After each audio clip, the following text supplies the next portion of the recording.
Hey there, YouTubers, and my pagan friends. This is Lady Silver Vixen.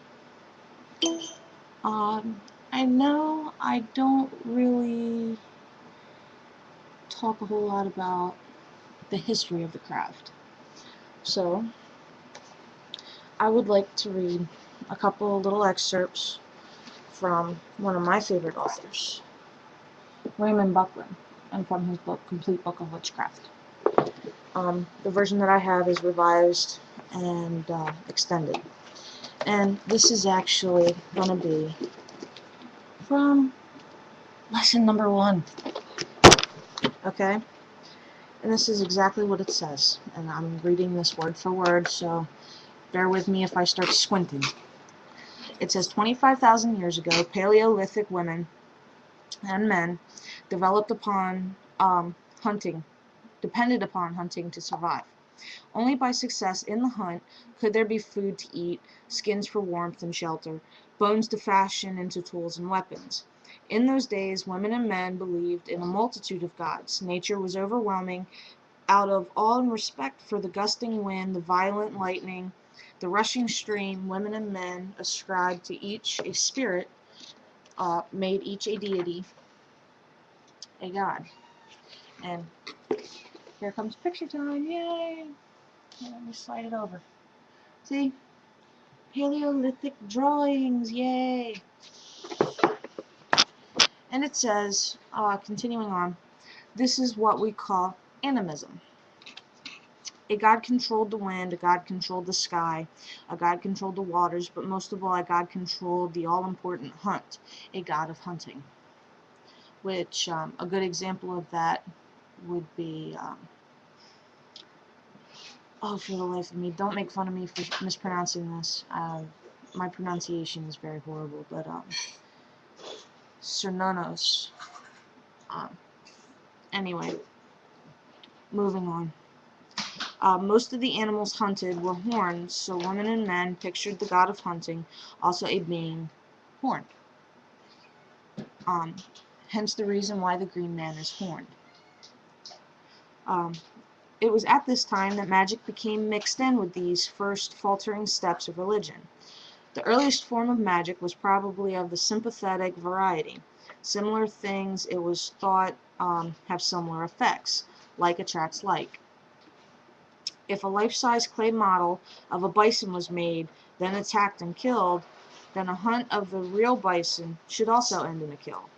Religion magical ritual was born when one of the cavemen threw on a skin an antlered mask and played the part of the hunting god, directing the attack. There are still in existence cave paintings of such rituals, together with the spear-stabbed clay models of bison and bears. It was interesting to see how this form of sympathetic magic survived right through to relatively modern times. The Penobscot Indians, for example, less than 100 years ago, wore deer masks and horns when performing rituals for the same purpose. The Mandan Indians' buffalo dance is another example. Along with this god of hunting, there was a goddess, though which came first or whether they evolved together we do not know, and it is immaterial. If there were to be animals to hunt, there had to be fertility of those animals.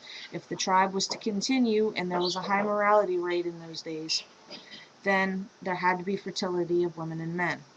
Again, sympathetic magic played a part. Clay models were made of the animals mating, and in an accompanying ritual, the members of the tribe would copulate. There are many carved and modeled representations of the fertility goddess extant. Generally known as Venus figurines, the Venus of Willendorf, it is one of the best known. Other examples include the Venus of Lucelle and the Venus of Cyril and L'Espionne. All are similar in that the feminine attributes of these figures are greatly overemphasized. They have heavy, pendulous breasts, large buttocks, and oftentimes a swollen belly as though pregnant, and exaggerated genitalia. There is invariably complete lack of identity with the rest of the body.